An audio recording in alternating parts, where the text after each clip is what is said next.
बिस्मिल्लाहिर्रहमानिर्रहीम, अस्सलाम वालेकुम। अच्छा, ये अभी नौजवान ने बड़ी अच्छी बातें की और इमरान खान का साथ देने का और हर हद तक जाने का उन्होंने इरादे का इजहार भी किया। तो ये भी इमरान खान का ही मुतालबा है कि मास्क पहनो। सो सब बच्चे नौजवान जो यहाँ खड़े होंगे मास्क पहन के खड़े होंगे। अच्छा जी, आज सुबह से हैदराबाद में है। हैदराबाद के अंदर हमारी जितनी मीटिंग्स हुई हैं उसके अंदर हैदराबाद के जो मसाइल हैं उनकी भी बात होती रही है और हमने यानी वफाकी हुकूमत ने उसके अंदर क्या मदद करनी है उसके ऊपर भी बात हुई है। कुछ तो वफाकी हुकूमत के प्रोजेक्ट्स मौजूदा PSDP के अंदर शामिल हैं, जिनमें से एक बड़ा फेडरल इंस्टीट्यूट जहाँ पे आला तालीम की बेहतरीन मेयार पाकिस्तान की बेहतरीन यूनिवर्सिटीज़ में जैसी तालीम दी जाती है, जिसका ऐलान वज़ीर आज़म पिछले साल कर चुके हैं, वो शामिल है। और दूसरा यहाँ की जो सनती इंडस्ट्री है, इंजीनियरिंग इंडस्ट्री जो है, उसको और मदद फराहम करने के लिए एक इंजीनियरिंग सपोर्ट सेंटर जो इंडस्ट्रीज़ मिनिस्ट्री ने बनाया है उसका भी हमने जायज़ा लिया। लेकिन इससे ज़्यादा जो कराची के लिए जिस तरीके से वफाक ने एक फ़ैसला किया कि सिंध की हुकूमत अपनी ज़िम्मेदारी पूरी करने में नाकाम है, तो वो चीज़ें भी जो हमारे निज़ाम के तहत सूबे की ज़िम्मेदारी होती हैं, मसलन पीने के पानी की फराहमी जो है, उसमें भी वफाक जो है वो मदद करेगी। और वफाक जो है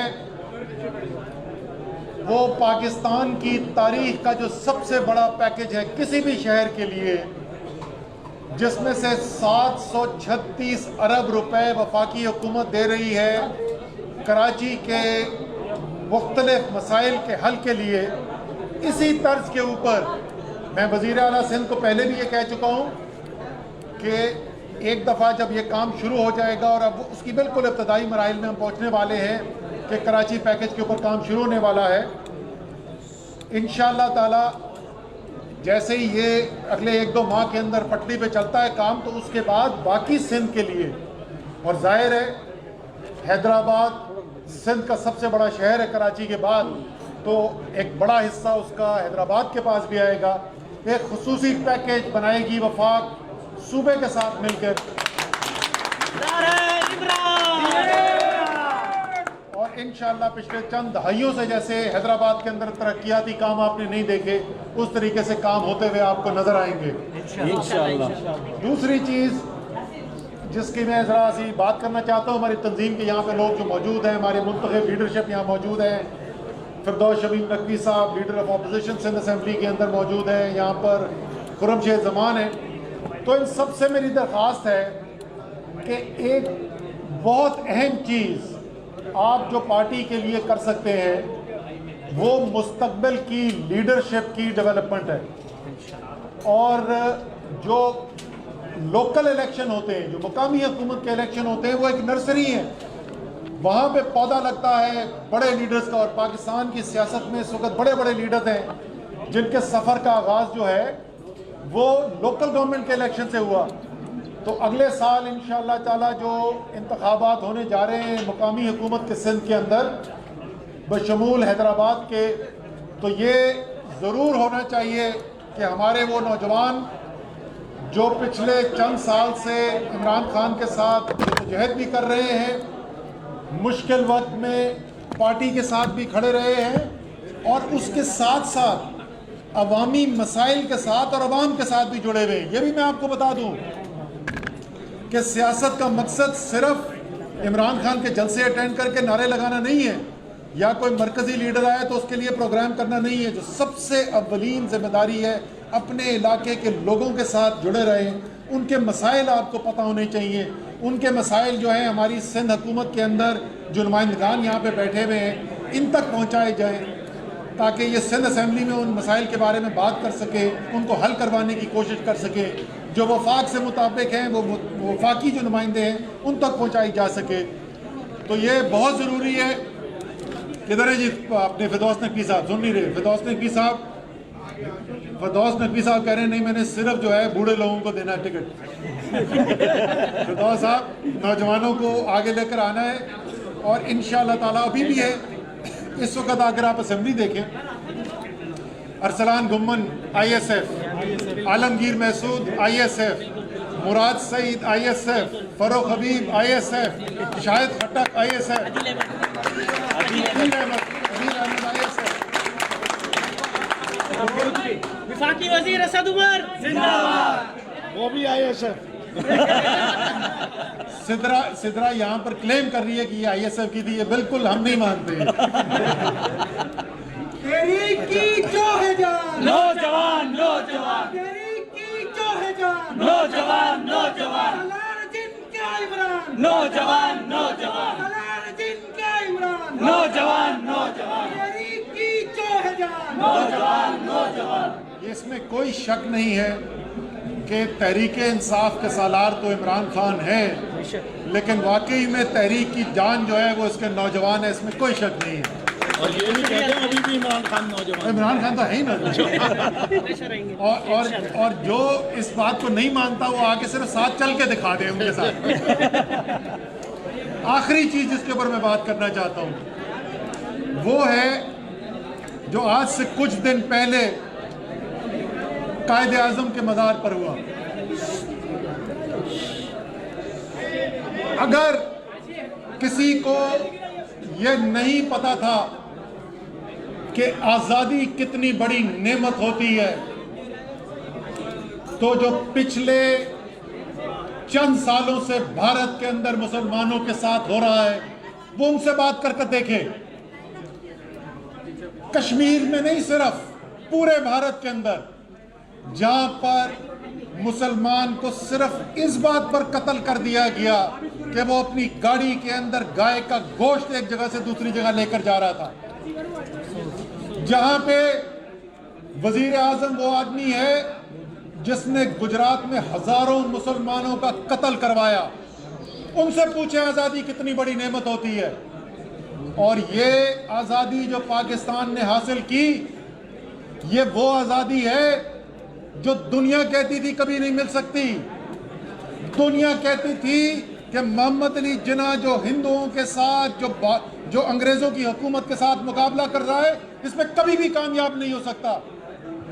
वो मोहम्मद अली जिन्ना जिसने हमें ये आज़ादी की नेमत दिलवाई, जिस एहसान के तशक्कुर के लिए हम उनको कायदे आज़म के नाम से याद करते हैं, जिनको मैं पाकिस्तान का मोहसिन आज़म बोलता हूं, ये कौम आज इतनी बेज़मीर नहीं हुई कि कोई 2% का सियासी आदमी कायदे आज़म की कब्र के ऊपर छलांगे मारे और सियासी नारे लगाए। वो लोग जो उस दिन वहां पर खड़े हुए थे और कायदे आज़म की कब्र की बेहुरमती में शरीक हुए या सामने खड़े होकर तमाशा देखते रहे, जब तक वो कौम से माफी नहीं मांगेंगे ये कौम आपके पीछे आएगी, जब तक आप माफी नहीं मांगेंगे और आपसे माफी लेकर हटेंगे। पाकिस्तान का मतलब क्या? ला इलाहा इल्लल्लाह। कश्मीर से तेरा रिश्ता क्या? ला इलाहा इल्लल्लाह। मैं इधर ही पूछ लेता हूँ। वो मैं आजकल टीवी पे देख रहा हूँ, शोर मचा हुआ है, ओहो कैप्टन सफदर के साथ बड़ी ज्यादती की गई। बिल्कुल एक आदमी जिसकी कोई सियासी हैसियत नहीं, खुद उनका वीडियो घूम रहा है कि उनकी पार्टी उनके साथ कैसे बेतौकीरी करती है, तो उसको 6 बजे सुबह जाके खामखाई में अरेस्ट करने की कोई जरूरत नहीं थी। लेकिन मैं इस हॉल में लोगों से पूछता हूं, आपके लिए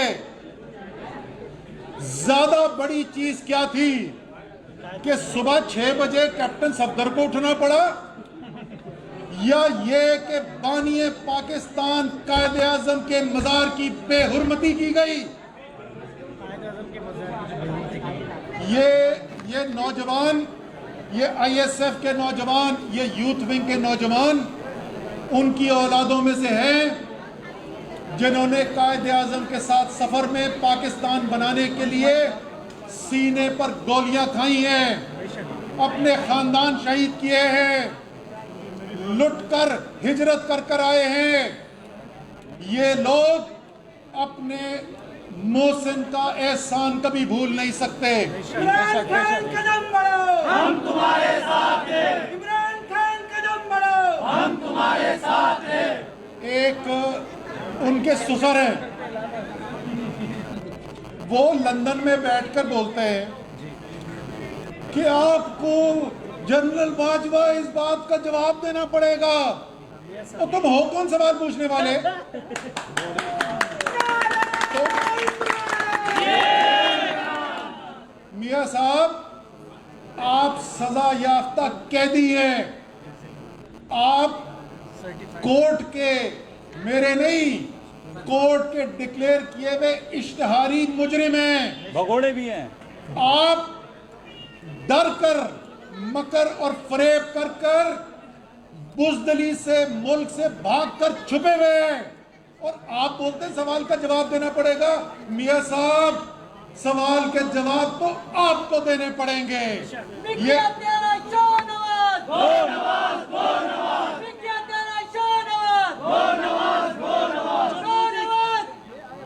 आज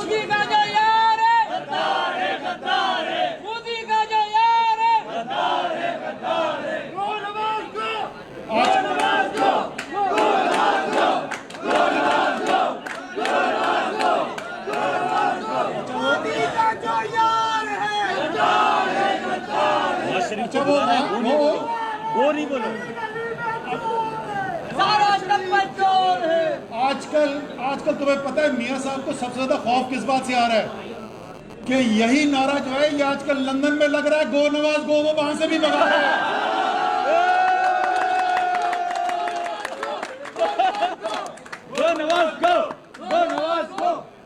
और ये सारे इनके साथ जो हवारी जमा हुए में, और नौजवानों, तुम इस बात की गवाही दोगे, आज नहीं, आज से 1 साल पहले नहीं, वजीर आजम बनने के बाद नहीं, आज से 10 साल पहले इमरान खान ने कहा था कि जब इनकी चोरी पकड़ी जाएगी, जब अवाम का हाथ इनके गरीबान में होगा, जब कानून का शिकंजा इनके गर्द, इनके गिर्द जो है तंग होना शुरू होगा, ये तमाम चोर एक दूसरे के साथ मिल जाएंगे। तो आजकल बड़ी आसानी हुई है। अगर आपको चोरों की तलाश करनी हो तो किसी बड़े सुराग रसां की जरूरत नहीं, PDM के जलसे का स्टेज देख ले, पाकिस्तान के सारे बड़े चोर वहीं नजर आ जाएंगे। हम तुम्हारे साथ हैं। इमरान खान कदम बढ़ाओ, हम तुम्हारे साथ हैं। आखिरी बात जिसमें मैं खत्म करता हूं खुशखबरी के साथ, इमरान खान को, तहरीक इंसाफ को जिन हालात के अंदर हुकूमत मिली वो आप सब जानते हैं। हम मुश्किल वक्त से गुजरे, वहां से निकलना शुरू हुए थे तो पिछले 1 सदी की दुनिया की सबसे बड़ी वबा जो है उसकी लपेट में पाकिस्तान भी आ गया। उस वबा से किस तरीके से मुकाबला करके पाकिस्तान निकला वो भी तमाम दुनिया ने देखा, और तमाम दुनिया ने तारीफ की कि अगर किसी की मिसाल दुनिया में दी जा रही है आज, तो वो पाकिस्तान की मिसाल दी जा रही है। अब नौजवानों, मुश्किल वक्त पीछे गुजर गया है। आजकल हम एक पहले धरने के दिनों में एक सबसे पहले शुरू हुआ था नारा, आजकल वो मुझे याद आता है क्योंकि मुझे यकीन है कि वो जो हम कहते थे वो अब होने को जा रहा है। वो क्या कहते थे? डट के खड़ा है अब इमरान, डट के खड़ा है अब इमरान, बनेगा पाकिस्तान, ठीक करेगा सब कप्तान, नया बनेगा पाकिस्तान। पाकिस्तान